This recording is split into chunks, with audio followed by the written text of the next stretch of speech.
Next up, we're going to take a look at the big burning boy himself. Not so much big, but the 1995 Burning Godzilla.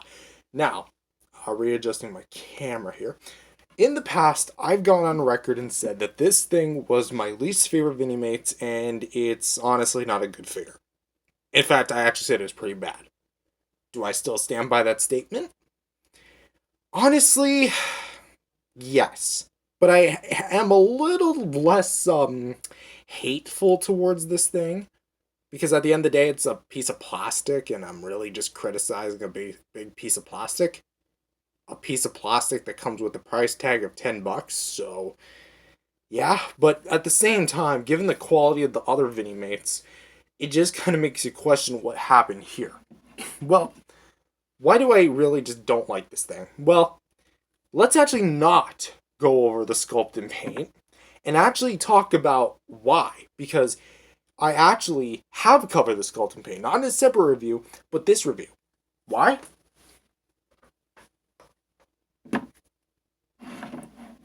It is a repaint of the 1954 Godzilla. Now, I get it. 1954 Godzilla is essentially the base for all of the Godzillas in this line, from Godzilla 2000 and 62, and of course 1995. However, the difference between 1995 and the other two versions, 62 and 2000, were that they had retooling done to them to make them more closer to their movie counterparts. They had actual new parts. We'll talk about 2000 in just a sec, but 62 in particular had remolded legs and a new head sculpt.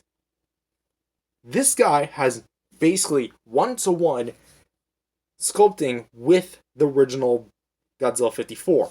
A totally different design. Now, I know, it's Vinimates. I'm not expecting them to go full movie accurate.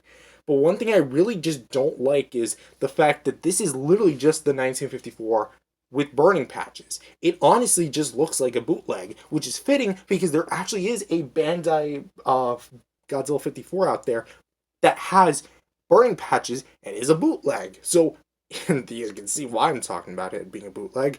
For example, like if you're going to say, oh, well, I didn't even realize. Well, let's just look at it.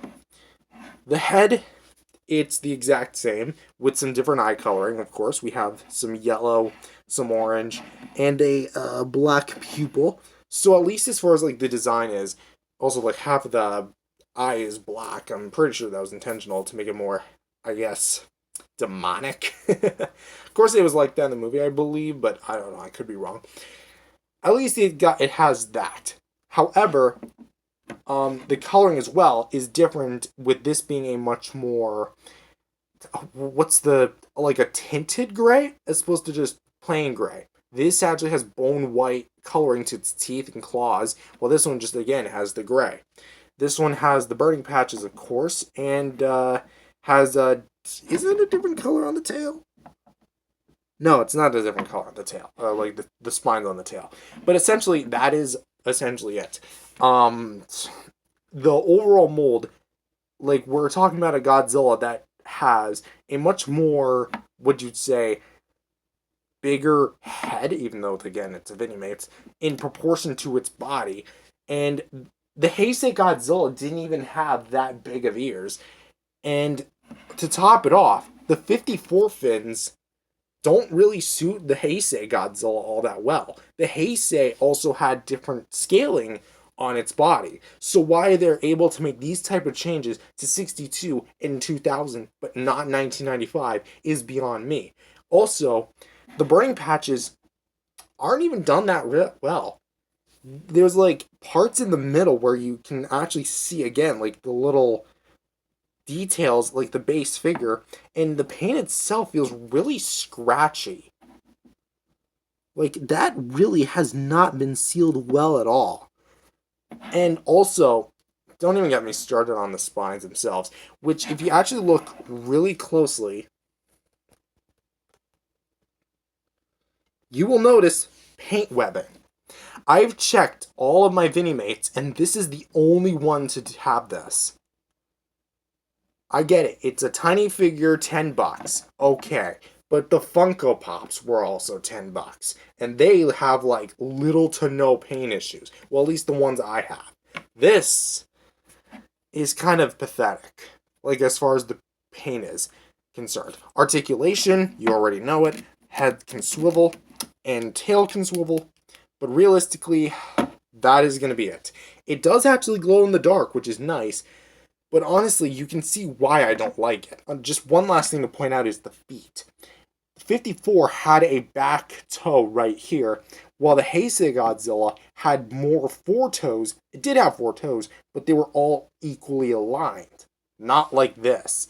So, essentially, in my opinion, the Burning Godzilla is just a lazy cash grab.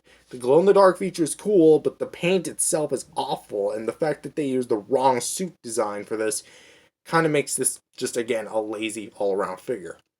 But thankfully, we're not ending the review on a sour note, because we have my personal favorite Vinimates figure, the Godzilla 2000. And automatically, you can probably tell why I like this thing so much, but let's just talk about it. First of all, again, base sculpt, it's the same as the 54, except it has retooled details. Yeah, and a new head sculpt, which actually looks really good. I will say its head-on shot, much like the 62, looks pretty atrocious. Like, that looks like a freaking frog. I'm sorry, but that looks like a frog. But aside from that, it actually looks really nice. The eye paint, while basic, looks pretty well, and at least it doesn't like go out to the side, which is good. The teeth are individually sculpted with some nice paint applications. I will say they're a little bit messy, but that's okay. The mouth, again, looks really nice and actually has some detail within it, which is, again, surprisingly. And you have some, oh, we'll actually talk about the spines later. The bone white, kind of yellowish kind of claws, which is, are they the same color? No, I don't think they're the same color as the teeth. The teeth are a bit more yellowish. But as you can see, they are definitely really well done. And we have like a lot of nice details here on the body, which I will say is not as like defined as the 54 is. But again, it's done really well, and I do like how this actually went the extra mile to give us something new and not just be half-baked like the 1995 Godzilla. We also have like nice, a lot of nice segmenting here at the tail, which is also nice to see. And of course, we have like some more ridges of the spikes up here. And to top it off, these beautiful fins, which I've said time and time again that I didn't like how they transitioned. Honestly, over the years, I've kind of warmed up to it. And as you can see, these things are just beautiful. The reflective purple metallic paint just gives this thing a whole new oomph to it. Like a whole new flair that, honestly, again, I wish the more the Vinimates actually had. But they don't. So, I will say again, like as far as overall color appeal, this one definitely pops the most, I would say, because it's green and purple. Like, how can you not love that color combination? Anyways, for articulation, we have a head swivel, so we can actually go all the way around. So there will, actually no, not all the way around. My apologies. You can almost go all the way around. It's until you get the jaw to hit the spines back there. The spines themselves won't hit each other because there's enough distance. But for the tail, we do have a nice swivel here, which you can go all the way around with, which is also nice. And yeah, that is essentially it. And so overall, that's my review of the Vinimates Godzilla line. I honestly really like all of these figures to some degree, and even though 5 of the 6 figures are really good, I honestly have to applaud Vinimates and Diamond Select for what they did with this line, and I really wish there was more. I wish there was a Ghidorah. I wish there was a Mothra. I wish there was more versions of Godzilla, even though we have 4, 5 if you count MG, but he's like actually technically speaking a different character. He's just a robotic doppelganger. Because if they could do Rodan this well, I don't see why they couldn't do Mothra this well. Granted, it would look more like a humanoid, but still. Like, the possibilities with these ones were endless, and it's a shame that they're not being sold anymore. At least not on BBTS. I would still have to look on DST's website. But really, I think that overall, these figures are really good, especially 2000 being my favorite and 95 being my least favorite. But with that being said, thank you guys for watching this video. If you guys liked it, definitely subscribe to the channel. If you want to see more reviews like this, then definitely subscribe, because I'm going to be reviewing a lot more of the lines that I have. And with that being said, thank you guys for watching, and I'll see you guys next time. Peace, everyone.